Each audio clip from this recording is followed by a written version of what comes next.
Corbin Burns, an all-star for the fourth time. Shota Imanaga, an all-star in his first major league year. The pitching matchup tonight. And the 0-2 hit on the ground. Let's see if they can turn it. There's 1, 2, and the ball game. The O's are shut out for the third time this year. A 4-0 shutout victory for the Cubs. Very nice two-game stretch here for the Cubs here in Baltimore. And we are here for our monthly breakdown of the Northsiders in Chicago, the Chicago Cubs, here on the Sports Cubicle. I'm your host, Mike Mercado, and of course, if it is time for our State of the Union address to Cub fans, it is only one person that we have to have that is going to give us the knowledge, give us the takes, make us sit down on the psychiatrist chair and let out our emotions. He is from Cubbies Crib. He is from the mothership over at Heartland Signal. He is our brother. He is your friend. He is Rich Eberwein. And Rich, July has started very interesting when May and June were absolutely horrible. First of all, how you doing, my brother? Did you have an awesome 4th of July weekend? 4th of July was incredible, and I came back, and the Cubs are back. Are the Cubs back? Are they back, Rich? What is happening? Is this life? It was a joke that I texted you. I'm like, don't give me hope in the Hawkeye meme. But it is that, right? Like, we talk about how bad May was and how bad June was. This is one of the reasons why I love the baseball season. It's so long. 1 week. It's been 1 week, and we're sitting here like, are the Cubs what? Are they in it again? Are they not going to be sellers at the deadline? They've won 5 out of their last 6 games, 2 of which they just won a series against one of the best teams in baseball, Baltimore Orioles. That is a scary lineup, and our lone all-star in 2024 All-Star game mowed them down. 6 shutout innings, 6 strikeouts. It was an incredible series, It's got me excited, and I hope they can keep this momentum going and throughout July and hopefully become buyers at the trade deadline, similar to what they did last year. The vibes are good. The vibes are good right now, and I hope they stay that way. So I think it's important to kind of note where we're at this point of July, post 4th of July weekend, and heading into the All-Star break is right around the corner. Yeah. And the trade deadline is right around the corner, and how much that all means. But I think you're talking about vibes, and coming into this segment, the great vibes of Shota Imanaga being that dude, being him. One of the best offseason moves made by the Cubs. And it's in an offseason where they didn't make a lot of moves and a lot of additions. A lot of stuff was done.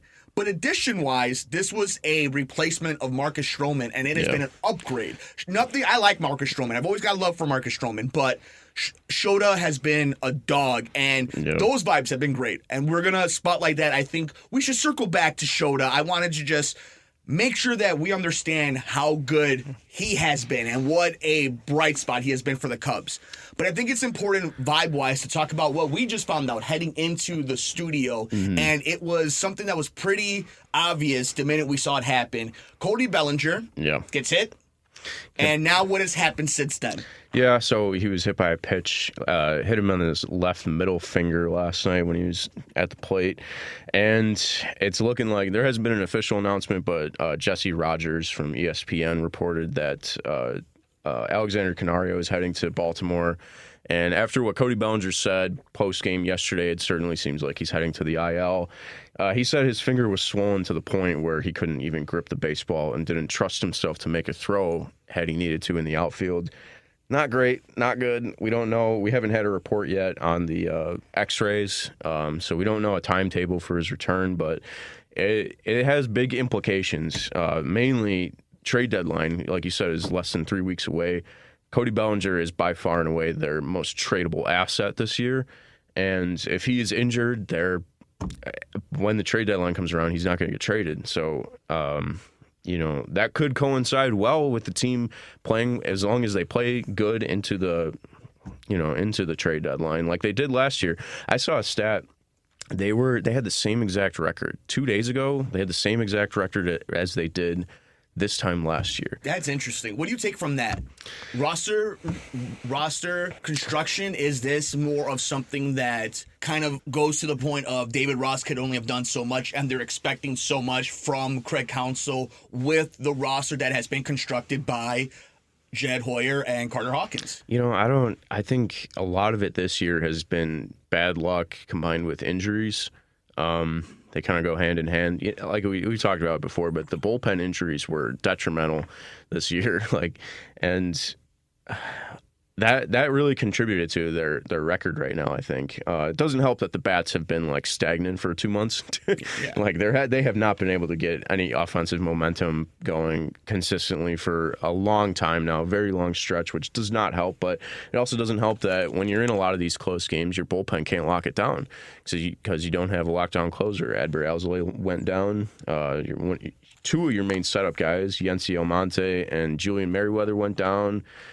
It did not help. So that hopefully with these guys coming back from injury, that will bode well in their record turning around. And if they are buyers this deadline, they need to get a closer.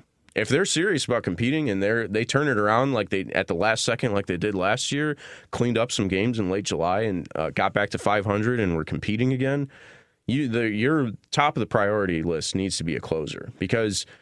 Yeah, an impact bat would be nice, but I don't really know who you're going to get and where you're going to plug them in because the thing is with this offense is they've been underperforming, but who are you going to replace? The only thing I can think of is putting somebody at third base and moving Morel to DH or just getting a straight up DH like Vlad Guerrero. But sorry, I'm rambling. But no, but I wanted to bring this up because this the chicken or the egg. This has been the ultimate conversation that you and I have had, at least behind the curtains. But I think for most Cub fans is what is the real ailment? Which one is causing the symptom and what is the actual ailment? Is it the bullpen having to continuously hold one-run leads because the offense can't score runs? Or is it because the bullpen is supposed to carry the offense until everybody's healthy and they're able to figure out what they want to do, get into the playoffs and everything will take care of itself? What do you think is the actual disease? Is it the bullpen, or is it the offense? Because you just named two big things. It's either go get a closer or go get Vlad, or we'll do plenty of shows about this, go get your superstar bat in the offseason. But which one do you think, if you were a doctor trying to diagnose this, which one is the cause and which one is just the ailment because of the cause? I mean, I can tell you right now what I want and what I think they should do is get a closer because they have 17 blown saves on the year. If you had converted just half of those, you would be over 500 right now. And what I think second place in the division, tied for first place possibly with the Brewers. That's incredibly massive. Not having a closer in baseball is like not having a good kicker in football. Sure. It's gonna bite you in the butt more times than you even realize. So a goalie standing on his head in a playoff run for the Stanley Cup. I think that is the biggest thing, and the biggest, they going without that for half the season it's basically just cut their legs off. That's 17 games that they could have taken. Could have at least taken some of them. So I think that to me is their biggest need, and if they get a lockdown closer. It would be a rental. Sure, you'll have to pay for it, but it's like, what's the alternative? Who are you going to sell? I don't know who especially if Bellinger's injured. Yeah. Who wants any of the players that the Cubs have on expiring contracts? I want to put it on audio right now, and this is no hate towards the kid. I think he's got a hell of a glove. I think he's got a hell of a future in Major League Baseball, and I hope that it is with the Cubs specifically. But this is a moment where PCA needs to step up. Yeah, this is the moment with Bellinger not being there, not being in the lineup. Michael Busch has done what he's supposed to do. You're the guy in center field. You're the guy now in center field. I trust his glove completely, but yeah, the bat needs to show up. You need to start showing a little bit of consistency. Like, I'm not asking you to bat 300, but I'm just asking you to get on base because when he gets on base, he is a menace to opposing pitchers. You can't steal first. Yeah. So just get on first. If you can get on base, you can do what you do. You could be special. But, what does Ellie do great? He gets on base, and then he steals anything he wants. That is the point. If we want to utilize what makes him awesome, he needs to do his part. Yes. Shout out to Michael Busch. I thought he's doing a great job. Ian Happ has really stepped up his game. I think Christopher Morel you got to be all in on it now. The experiment has to be all in, and it has. And I am. His bat is waking up too. Dude, Morel is one of those guys where I just envision if they trade him, he's going to be a 30 home run, 100 RBI guy. Like, he's on pace for 30 home runs right now. He's going to bat 200 while doing it, but it's like, if you want to trade for Pete Alonso, he's going to be doing similar stuff. Like, he's not batting 300. He's going to be low twos. So I'm fine with keeping Morel and letting him figure out third base too, because I think he can. She's got to be good enough. Just make the routine plays. Make the routine plays, and I think he's capable of doing that. And we've seen the roadmap to the future is obviously Dansby is going to be the guy who's going to lead this defense, and it's supposed to be the bridge for Nico or somebody great in their farm system or somebody they draft or somebody they trade. That's the gap. They know they're going to have a strong defense, but why don't we do this too? Why don't we reset kind of where we're at? Because if you're listening to us on YouTube or wherever you get you for a podcast at the Sports Cubicle, Sports from the Couch, make sure you guys are subscribing to us, liking us. And if you're listening to us over at the mothership at Heartland Signal, WCPT 820 at the Sports Cubicle on Sunday nights, why don't we reset where we're at as of this moment? So obviously the Phillies, the Dodgers, and the Brewers are leading the division races. They're the NL leaders. The NL wildcards are the Atlanta Braves, St. Louis Cardinals, and San Diego Padres. So before we dig deep into what is a crazy NL wildcard, we are here with one of the best in the business from the mothership at Heartland Signal, from Cubbies Crib. He's been here before. We have been doing our therapy sessions month by month of the Chicago Cubs season. He is Rich Eberwein. He is joining us on the Sports Cubicle. I'm your host, Mike Mercado. And Rich, let's dig into what is a very competitive sixth seed in the NL, which is the Mets, the Diamondbacks, the Giants, the Pirates, the Cubs, the Reds. I guess I will pull the Nationals just to be safe. They're the only other team that's at over 40 wins. So if you're looking at some of these records, you have the Mets, who are half a game behind the Padres, who are at 49 wins. So if you see the Cubs having to jump over the Pirates, the Giants, the Diamondbacks, the Mets, and the Padres, why don't we do a little side math, a little bit of football stuff? Let's do schedule. Such a football thing. Cardinals, Diamondbacks, Brewers. Yeah, they're facing a lot of wildcard teams. If you're going to do anything, if your back is up against the wall, if it is decided before the All-Star break, before the trade deadline, that you can go up against three teams that are not only in contention, but are ahead of you, two of them within the division, and you can take these series, you can have a successful over 500 July, it is for real. But if they do anything other than that, even 500, maybe keeps them around, but it makes it so much more difficult for them to make a decision. Any type of decision one way or the other. My thought process, am I crazy looking into the next 3 weeks of Cubs baseball with those matchups, with the standings as they are, that it is do or die? And the worst thing that can happen is just mediocre baseball where it is maybe okay or maybe bad. I mean, you need to clean up right now. You need to win games now. Like, you have 4 games coming up against the St. Louis Cardinals right going into the All-Star break. At the very least, split to even be in the conversation of buying. Like, you need to clean up now. And one of the things that they have going for them right now is they have so many pitchers coming back from injury in July before the All-Star break. And I think who is probably going to be slated to start one of these games against the Cardinals is Javier Assad. That's going to be a massive boost to the starting rotation, especially because I don't think you're going to have Steele or Imanaga going against the Cardinals. So you got Wesneski, Tyone, Hendricks, and Assad, I think, slated to start those games. Assad would be a huge boost. After the All-Star break, like you said, Diamondbacks, Milwaukee, KC, Cincinnati, going into the trade deadline. If you can get, Merriweather, Alzolay, Wicks, Brown are all slated to come back in July. That would be, you're slated to get a massive infusion of reinforcements from within, and that would help immensely, especially because you have a lot of rookie pitchers in your bullpen right now. They are doing good, by the way. Porter Hodge and Hunter Biggie looks like a legitimate they've been nice. reliever. They've been nice. Throwing 100 miles an hour in the strike zone. Yeah. he finished out that first game against the Orioles, I was like, who is this man? It shows you the volatility of the bullpen, too, right? Like, you get some guys that come up or they get healthy or they just get on a streak and they can carry you. You can't necessarily do that, though, with an offense. The offense sometimes is just what it is. Mm-hmm. Yeah, like, I'm not worried about their pitching staff at all, except closer. Like, they need a closer, but, like, their bullpen, they got with those young guys supplementing all these dudes returning from injury, they got a lot of depth there, I think. And they've had a lot of depth in the starting rotation all year, and their starting rotation has been far and away the strength of this team. Yeah, so I'm not worried about their staff. But yeah, bats, they need to keep looking like they have in this series against the Angels and the Orioles here. That first game against the Orioles was like probably the cleanest game I've seen the Cubs play all year, especially against such a juggernaut like them.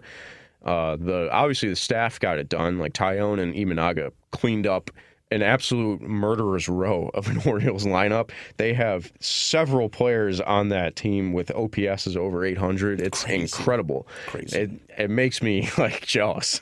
No, they're like, guys, get on it now. If you're listening to this just as a baseball fan and you don't have a team, and you haven't adopted the Chicago Or if you're Cubs, just like an insane psychopath and like to just research the hell out of baseball this teams, is the team just look at how the Orioles built their team, because half of that lineup, most of the lineup, I would say, is all drafted and developed in their system, and they're going to be good for a while. Well, just like a 20-second side tangent. Like if you look at the teams that are in the divisional race, like the AL has some fun teams. You have the Mariners, you have the Guardians, and you have the Orioles. So it's not the very stereotypical blue bloods. So if you're not a fan of a team, you can kind of latch onto one of these teams, and it's a fun little ride to whatever as far as they go. And I think that's kind of fun and tough. Of course, just hitch your ride to the Chicago Cubs, because when it's good, it's great. And baby, we have some great times coming, hopefully. But Rich, why don't we do this? I think before we close things out with Shota and a bright spot of the Chicago Cubs, looking at what's at the market right now, how they're playing, what you've heard from Jed and Carter, what the rumors are, the rumblings from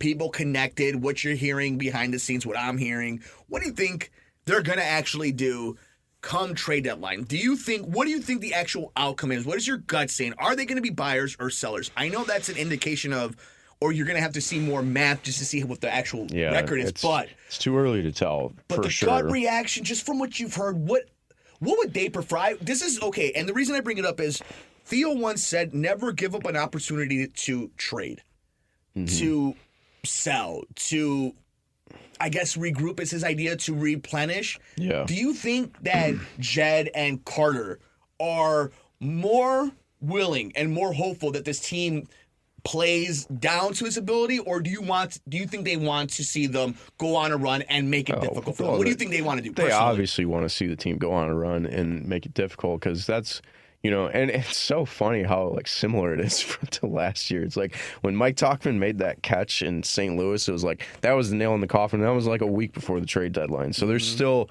so much time. Like there's not, but there is so many games left to determine. The Cardinals again. Yeah. I mean, the Cardinals series is going to be huge. 4 games, doubleheader on Saturday. The thing is, it's like this team is made to buy at the trade deadline, because especially with Cody Bellinger getting hurt, there's nobody who they can really sell or even get much in return. Their expiring contracts are Kyle Hendricks, who they just marched out last week with a broken back or whatever. He said in the post game, he was like, "Yeah, I could hurt more walking this morning than pitching on the mound." I was like, "I'm glad you started today. Wow, thanks for the 2 innings." Yeah. I don't know who's going to want Kyle Hendricks right now. Drew Smiley, which I don't know. The bullpen arm, he's got a 3.5 ERA or something right now. Maybe you could get something for him. David Bodie. I don't know how you can sell David Bodie because the last 3 years the Cubs have been trying to keep him off their active roster. No, that's easy. Them just being like, we just got to keep him around because we paid him. Exactly. So, and then Hector Neris, who is heart attack Hector. That's easy. I mean, those are hard guys to move.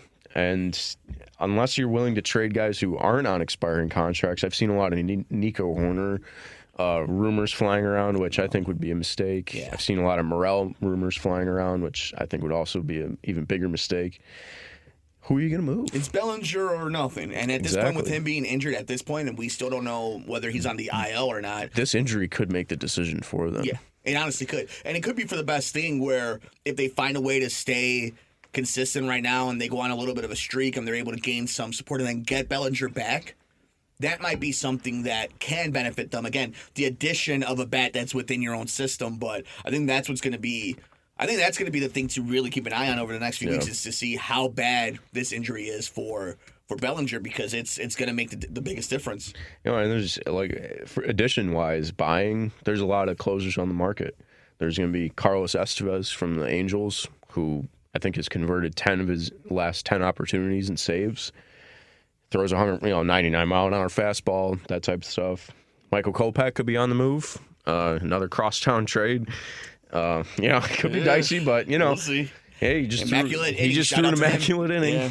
First one in over 100 years for the White Sox. So in a good system, I think Michael Kopech could thrive in that role. He's always had stuff. Yeah, I've always wanted to see him do well with the White Sox because I've always loved his journey with mental health and talking about it. Like, the kid's always been honest. It's just the arm is the wild thing, the Vaughn from Major League, where he just can't be consistent and control it stuff. Could be a byproduct of the organization that he's in. It's not like they've exactly had the smoothest of rides when they were in their last quote unquote playoff window with old man LaRussa helmet. Shout out TLR. Rich, let me ask you this. We're up against it now. This has been a fun... this is what happens with the Cubs. We were making fun of it, but even how many games under 5 games under 500 at this point, they are still a fascinating team. 2 questions. We'll do this one. We'll do the Shota stuff. Mm-hmm. How big of an impact was it to have him as a rookie, quote-unquote, be an all-star and be as dominant and as spectacular as he's been? I don't think anybody was expecting him to be this good. He's got a sub-3 ERA right now. I think before the season started when we were talking, I was expecting him, if you can throw like 140 innings this year, sub-4 ERA, I'd be happy. This is his first year in the major leagues, but he has blown expectations out of the water. Everybody's 2.97 ERA, 97 innings pitched, 98 strikeouts, 8 wins. Come on, man. He's been through the league already too, so it's not like he's only gone through some series one time. He's gone against teams multiple times at this point. And I think he's already gone through the struggle and recalibration too, because. For the first 2 months of his season, he was doing fastball splitter, and then eventually, he was getting rocked around a little bit, I think, and had to make adjustments, and he was starting to work in his off-speed stuff, which he doesn't trust as much, but I think they were you need to stop getting shelled here. Was that the biggest difference between someone like him and Chris Bryant, who never made the second adjustment to when the league caught up to him? Yeah, I don't know if Chris Bryant never made the adjustment. People like to crap on Chris Bryant. I love KB, but that is one of the biggest thing is look at him when you do get to see him in Colorado, and look at him in his heyday in Chicago. It's never changed. It's the same approach. It's the same. Everything has never changed from him. It's hard for guys to do that. And shout out to Shota for being able to very much do it coming from a different country and league and being able to do it here. Yeah. Chris Bryant had people like to crap on he had one good season. He did not have one good season. He had 5 straight good seasons with the Cubs. Yeah, there was a reason they tried keeping him from his money. Yeah. There was a reason because he was a dog. Talk about dodging a bullet. When they traded him, when they did, then he just became injury machine. Man, talk about a good trade deadline in hindsight. That 2021, Baez went on the worst stretch of his career. The only one who I wish they kept was Rizzo. But. And Schwarber in the offseason. How about this one, though? I know. We could talk about that. That this is a whole other conversation. Yeah. What are you doing to me? Yes. So I guess the last thing is Shota being the bright spot. The last one, we'll end it on this. Are the Cubs the biggest disappointment in baseball? Not the worst team, not the most egregious, not the goofiest. Are they the most disappointing team in baseball this season? I would say no. I think there's a lot of teams you can point at and say, wow, I'm surprised that's their record this year. San Francisco Giants spent a ton of money in the offseason. They're 3 games below 500. The Diamondbacks and the Rangers, who were both in the World Series last year, both teams that are under 500 right now. And the general manager of the Rangers was saying that they're going to sell at this deadline. They're prepared to sell, so that's a big disappointment. Toronto Blue Jays is another one, 8 games below 500 right now. Yeah, it's there's a lot of other teams that are disappointing, but it's easy for us to sit here and look at and say the Cubs are the most disappointing team because we follow them every day. We're sitting here looking at their record, and at least if you're a psycho like me, looking at, deeply analyzing their win-loss record and every single pitch that's thrown in the game. They still have time to turn it around, though. We got Justin Steele on the mound going against the Baltimore Orioles, going for the sweep against the Orioles. Hopefully they can do that and get some momentum going into this Cardinal series and maybe get back into the wild card game, back into the wild card race heading into this All-Star break. So there's still time. They need to clean up in these next 3 weeks, but I think they can do it. I think they can do that and make some additions into this roster at the trade deadline. Hopefully a closer, maybe a big bat like Vlad Guerrero. I don't know if Jed Hoyer is enough of a gunslinger to pull off that trade, but you have prospects to deal. So I don't know. I think there's still time, and I'm hopeful. I'm optimistic. Well, if you're a crazy person like Rich, if you're a crazy person like me, make sure you're staying tuned to everything here on the Sports Cubicle as we keep up to the All-Star break, to the trade deadline, and what the final half of the MLB season is going to bring for both the White Sox and the Cubs in a pivotal time in the organization. Rich, where can people find you, my friend? Oh, yeah, you can find my articles on Cubbies Crib, and if you want to see me live tweeting about the Cubs, follow me on Twitter. I've been making a lot of memes lately. Great. at Rich_Ebs. You also find me tweeting about House of the Dragon, too. Which has also been great, and that is the whole thing. We'll do another half an hour on that. You guys can stay tuned on Patreon and OnlyFans and all that. Well, that's where we'll be talking about that. Rich, thank you so much. Rich Eberwein, he's one of our great friends. He is doing some awesome work. Make sure you guys are checking him out. Cubbies Crib. You guys are also checking him out at our mothership at Heartland Signal. And make sure you're checking us out on WCPT 820. Of course, the Sports Cubicle and Sports from the Couch. Just search us, like us. Check out the merch over at luchadog.com. Stay tuned for the release date of the book. We'll be talking about it here right on the show. We got more coming up next on this edition of the Sports Cubicle. I'm Mike Mercado.